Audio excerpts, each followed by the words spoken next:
안녕하십니까. 농업인이 알아야 할 미래농업 전망을 맡고 있는 이성호라고 합니다. 이번 시간에는 그 6차 산업 분야에서 ICT 기술 활용에 대해서 설명드리도록 하겠습니다. 먼저 6차 산업이라는 표현을 제가 썼는데요. 아마 처음 귀농을 아직 안 하신 분들 입장에서는 6차 산업이 뭐냐라는 거에 대해서 좀 궁금하실 수도 있을 것 같아서 그 6차 산업에 대한 개념을 먼저 설명드리도록 하겠습니다. 보통 우리가 농사를 짓는 것을 1차 산업이라고 표현을 많이 하죠. 그 다음에 그 1차 산업에서 나온 농산물을 가지고 가공을 하는 것을 저희는 이제 2차 산업이라고 이야기를 합니다.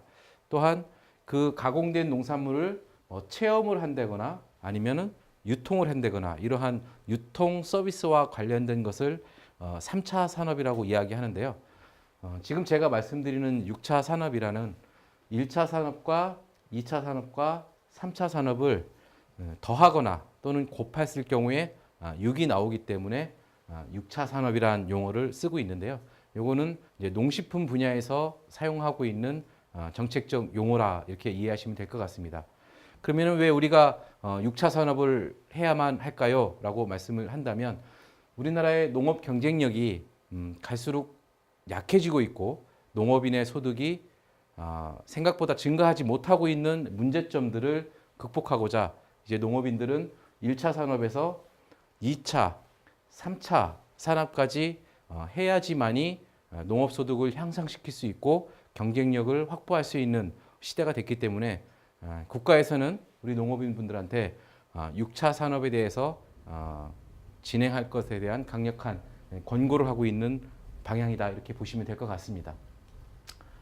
그래서 정부에서는 이러한 6차 산업을 활성화하기 위해서 다양한 제도들을 가지고 있는데요. 그 중에 가장 대표할 만한 제도가 6차 산업 사업자 인증 제도라는 게 있습니다.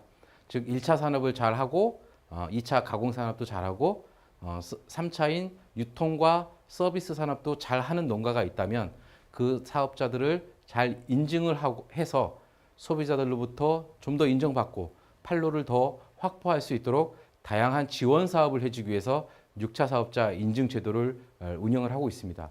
본 사업의 인증은 3년 정도부터 진행이 됐는데요. 지금 전국적으로는 1,000개가 넘는 농업 경영체가 이 6차 사업자 인증을 받아서 사업을 진행을 하고 있습니다. 6차 사업자가 되기 위해서는 5가지의 인증 기준들이 필요한데요. 그거를 조금 살펴보도록 하겠습니다. 첫 번째는 적합성이라고 하는데요. 말 그대로 적합성입니다. 6차 사업자가 맞는지에 대한 적합성을 보는 거죠. 그래서 1차 사업과 2차 사업과 3차 사업이 잘 융복합되었는지를 판단하는 그러한 기준이라고 볼 수 있고요. 두 번째는 혁신성과 경쟁력을 봅니다. 이 농가가 생산하는 가공식품이 과연 소비자들로부터 경쟁력을 가지고 있는지, 이 업체가 하려고 하는 농촌 체험 서비스가 소비자들로부터 인정을 받을 수 있는 좋은 상품인지 또는 새로운 것인지 그러한 것들을 분석하고 또 경쟁력이 있는지를 분석해서 기준을 만드는 겁니다. 세 번째는 발전 가능성입니다. 이 농가가 가지고 있는 경제적 상황, 기술적 상황, 농업의 환경 등을 종합적으로 고려할 때 이 농업 경영체는 향후에 발전 가능성이 높겠구나라는 부분을 평가하는 척도입니다. 그리고 지역 농업과의 연계성, 농업 경영체가 나 혼자 잘 먹고 잘 살자는 게 아니라 지역 공동체, 마을 공동체와 함께 잘 어우러져서 사업을 하고 있는지를 평가하는 척도라고 볼 수 있을 것 같습니다. 또한 이 사업자가 그동안 6차 사업자로서 얼마만큼의 성과를 내왔는지, 매출은 지속적으로 증가하고 있는지, 또 고용은 지속적으로 증가하고 있는지 이러한 사업의 성과를 평가를 해서 정부에 제출을 하면 정부가 평가를 해서 6차 사업자로 인증을 해주는 그러한 제도입니다. 6차 사업자로 인증이 되면 정부에서는 그 6차 사업자가 좀 더 경쟁력을 가질 수 있도록 금융, 컨설팅, 교육, 수출, 연구, 시설 지원 마케팅, 체험 관광 등 다양한 분야의 지원 사업을 하고 있습니다. 또한 그 지원하는 정부 조직들도 보면 농식품분에 관련된 대부분의 모든 조직들이 이 6차 사업을 활성화하기 위해서 다양한 지원 사업을 펼치고 있다라고 보실 수 있겠습니다. 그러면은 지금부터는 이 스마트팜 또는 ICT 기술이 6차 산업 분야에서는 어떻게 활용되고 있는지 살펴보도록 하겠습니다. 먼저 우리가 살펴볼 부분은 가공 분야입니다. 농산물을 가지고 생산을 했을 때 그걸 가지고 이제 가공을 하는 부분을 우리가 이제 2차 산업이라고 하는데요. 지금 제가 보여드리는 그 그림은 콩을 이용을 해서 두부를 만드는 공장입니다. 여러분들은 이 두부 공장을 한번 가보신 적이 있을지는 모르겠지만 저는 얼마 전에 이 두부 공장에 직접 다녀왔는데 콩을 갈아서 두부를 만드는 모든 전 과정이 자동화되어 있습니다. 지금 요거는 두부를 포장하는 장면을 제가 사진으로 찍은 거고요. 지금 요거는 우리가 자주 먹고 있는 순두부를 포장하는 그런 기계들입니다. 이러한 부분들이 작업자의 시간에 맞게끔 자동으로 다 세팅을 해서 포장되는 그러한 것들도 역시 우리 ICT 기술을 활용한 분야라고 볼 수 있을 것 같습니다. 그 다음으로 적용되고 있는 부분은 유통 분야입니다. 여러 농업 경영체가 생산한 농산물들을 소비자들한테 어떠한 방법으로 유통을 할 때 그 비용이 가장 절감될 수 있는지를 제가 유통 비용을 한번 분석을 해봤는데 여러분들이 예측하는 것과 마찬가지로 전자상거래 또는 직거래를 할 경우에 농가들이 받는 수취 가격이 가장 높게 나타나는 것을 알 수 있었습니다. 그래서 우리는 우리가 만든 1차 농산물 또는 가공을 한 2차 농산물을 잘 직거래를 하고 팔아야 되는데 그러한 부분이 적용된 몇 가지 사례를 보여드리면 첫 번째로가 무인 판매대입니다. 무인 판매대 여러분들도 많이 보셨다라고 보실 수 있겠지만 지금 나와 있는 이러한 무인 판매대는 그냥 소비자가 돈을 놓고 가는 모금함이 있어서 돈을 놓고 가는 그런 구조의 무인 판매대를 예상하실 수 있을 겁니다. 하지만 ICT 기술이 적용된 무인 판매대는 보시는 바와 같이 우리가 커피 자판기 또는 음료 자판기처럼 일반 농산물을 무인 판매기 형태로 제작을 하여 관광지 또는 유통량이 많은 길가에 설치를 해서 농산물을 판매하고 있는 그러한 장치라고 볼 수 있습니다. 이 장치 안에는 실시간으로 재고가 얼마가 되고 얼마가 팔리는지를 농업경영체한테 스마트폰 또는 문자로 알려주기 때문에 농산물이 다 팔려서 재고가 부족하구나 할 경우에는 농가가 다시 가서 재고를 보충해 줌으로써 그런 관리를 할 수 있게 되어 있고요.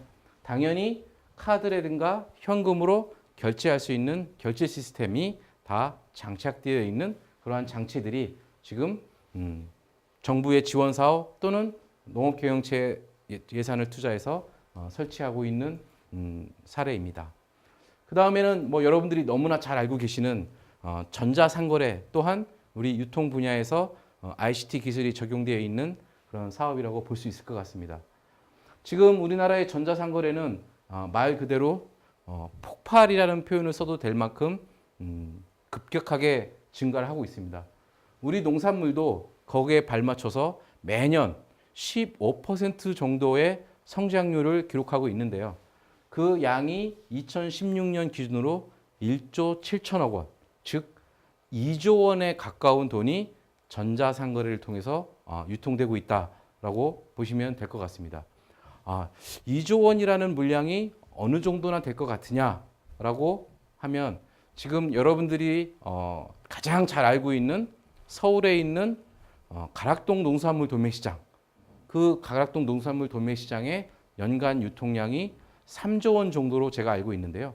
그 돈의 절반 이상이 되는 양이 이러한 전자상거래를 통해서 유통되고 있다라는 것은 주목할 만한 사실입니다.